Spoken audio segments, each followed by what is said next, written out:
Hello my dear students, good morning and I hope you all have done your homework. So what was your homework? To learn and write keywords and word meaning. Today we will do synonyms of this chapter. What is synonyms dear students? जैसे एंटेनियम्स होते हैं उसका opposite meaning, वैसे synonyms क्या होता है उसका same meaning. Synonyms क्या होता है? Same meaning. Clear? Today we will do synonyms from lesson 3rd. So let's start. Our first is wounded. WOUNDED. Wounded. What is the synonym of wounded? Injured.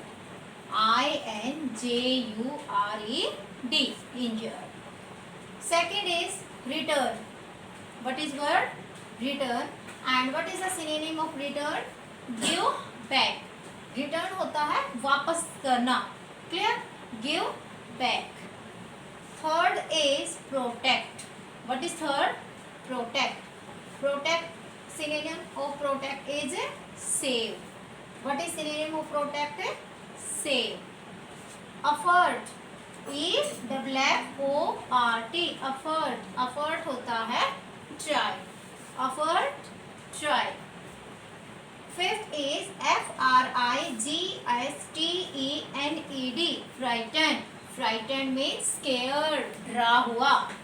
What is synonym of frightened? Scared. SCARED. Scared. Sixth is flesh. What is sixth? FLESH. Flesh. Flesh means meat. What is synonym of flesh? Meat. MEAT. Meat. Seventh is mounted. MOUNTED. Mounted. What is synonym of mounted? Climb.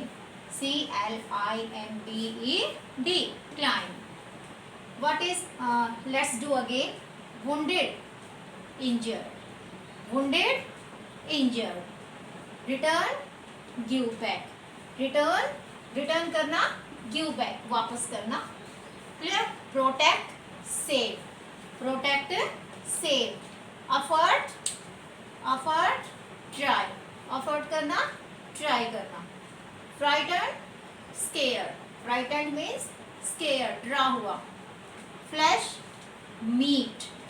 Flash. Meat. Mounted. Climb. So dear students, these are the synonyms from lesson 3rd. You will do these in your English reader fair notebook. Now we will do question answer. So students, let's start question answer. Our first question is, how was the pigeon wounded? जो pigeon था वो wounded कैसे हुआ था, घायल कैसे हुआ था. So dear students, you all have read the story ना. So story के अंदर जो pigeon था, you know very well how he was wounded. कैसे wounded हुआ था वो? The pigeon was wounded by a falcon. किसके द्वारा wounded हुआ था वो? एक falcon के द्वारा. किसने घायल किया था उसको? falcon ने. Clear? Second is, after doing this question dear students, you will leave one line. Second is, what was the falcon argument for hunting the pigeon? What was the falcon argument? falcon का क्या argument था, क्या argument दे रहा था वो for hunting the pigeon? pigeon को hunt करने के लिए, pigeon का शिकार करने के लिए उसने राजा के सामने क्या argument दिया था? तो क्या कहा था उसने राजा के आगे? The falcon argued. falcon ने argued किया that के food is the priority of all creature. जितने भी creature हैं सबकी प्रायोरिटी क्या है? मेन चीज़ क्या है सभी के लिए? फूड है. Clear? And the pigeon was its food. और जो पीजन है वो किसका फूड है? फैल्कन का. क्लियर? यानी कि उसने उसको वुंडेड किस लिए किया था? Because he wants to eat it. और जब किंग ने उसको मना किया उसको देने के लिए, तो उसने उसके सामने क्या आर्गूमेंट की?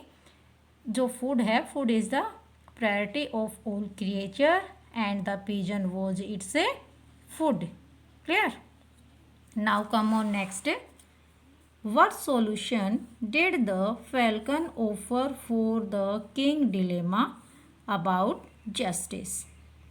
What solution, क्या solution किया falcon ने, offer मीन offer करना, for the king, राजा के dilemma के लिए, about justice, यानी कि जो राजा था उसको जस्टिस करने में, उसको न्याय करने में बड़ी डिलेमा हो रही थी, बड़ी यानी कि एक तरह से वो संकट में पड़ गया था। डिलेमा क्या होती है डियर स्टूडेंट्स? डिलेमा होती है जब आपको टू इम्पोर्टेंट थिंग्स होती हैं और उसमें से आपको एक चीज़ चूज़ करनी होती है। यहाँ राजा के लिए डिलेमा क्या थी? वन साइड वुंडेड पिजन था और दूसरी साइड क्या था? फैल्कन था। और राजा बड़ा काइंड था तो उसके लिए क्या थी? किसी के साथ भी क्या ना हो, अन्याय ना हो। क्लियर?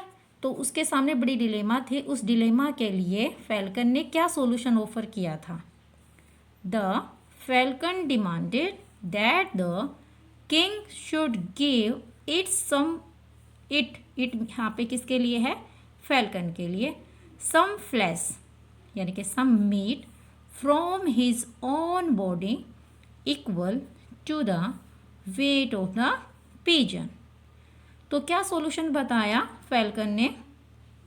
फैल्कन ने डिमांड की कि किंग को दे देना चाहिए, इट मीन इसको यानी कि फैल्कन को, सम फ्लैश कुछ flesh from his own body उसके खुद की बॉडी से, equal to the weight of the pigeon यानी कि जितना पिजन का वेट है उसके अकॉर्डिंग, उसके वेट के जितना ही उसको अपनी बॉडी से फ्लैश कट करके किसको दे देना चाहिए? फैल्कन को। Clear? Next is why did king Shibi himself mount the dish of the balance? जो किंग सीबी था वो अपने आप, वो खुद बैलेंस के ऊपर क्यों चढ़ा? यानी कि जो डिशेस थे ना दोनों साइड, तो एक साइड कौन था? पिजन था और दूसरी साइड राजा क्या रख रहा था? अपना फ्लैश को कट करके रख रहा था। लेकिन बार बार कट करने के बाद भी जो राजा के साइड वाला जो डिश था वो अब भी क्या था? ऊपर था। तो लास्ट में क्या किया? किंग अपने खुद उसके ऊपर, बैलेंस के ऊपर जो डिश थी उसमें वो बैठ गया। तो वो किस लिए बैठा? Clear? So what is the answer? King Sibi himself mounted on the dish of the balance because all the flesh he could cut from his body did not equal to the weight of the pigeon. क्योंकि राजा ने जितना भी अपनी body से वो flash को cut कर सकता था उतना उसने कट किया, लेकिन फिर भी क्या था? उसकी बॉडी से जितना फ्लैश निकला वो पिजन के वेट के इक्वल नहीं था। King CB himself mounted on the dish of the balance. Dear students look here, why did king CB himself mount the dish of the balance? तो आप क्वेश्चन की स्टार्टिंग, आंसर की starting कहाँ से करोगे? किंग सीबी हिमसेल्फ, माउंट है ना यहाँ पे, और यहाँ पे क्या है? डिड, तो क्या लगा दोगे? ईडी। King CB himself mounted on the dish of the balance because, किस लिए? Because all the flesh he could cut, जितना भी फ्लैश वो कट कर सकता था, फ्रॉम हिज बॉडी, अपनी बॉडी से, डिड नॉट इक्वल, वो इक्वल नहीं था, to the weight of the pigeon, राजा की पिजन के वेट के इक्वल नहीं था, इसलिए वो हिमसेल्फ अपने आप कहाँ बैठ गया? बैलेंस के ऊपर। So dear students, these are the question answer and you will do these in your English reader fair notebook and you will learn these question answer also. Now what? Make sentences. Clear? Make sentences क्या आपके? First is wounded, second is vanished. Dear students, जो wounded and vanished, you will make your own sentences from these two words. Clear? For example, जैसे wounded से sentence, the soldier was wounded in a fight. Clear? और he had been wounded deeply. Similarly, vanished, the ghost vanished suddenly. Clear? So you will make your own sentence from these two words and write in your English reader notebook. Okay.